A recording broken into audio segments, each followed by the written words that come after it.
Azaleas losing leaves.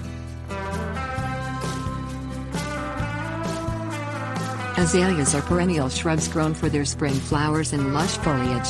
When azaleas lose their leaves, it may be normal leaf drop, or it may be due to water or disease problems. Variety. Azaleas are deciduous or evergreen. Deciduous azaleas drop or lose all their leaves in the fall. They may lose leaves earlier in the season due to dry weather. Evergreen azaleas have 2 sets of leaves. They lose one set of leaves in fall and keep the other set as winter foliage. Water. Azaleas often lose leaves due to too little or too much water.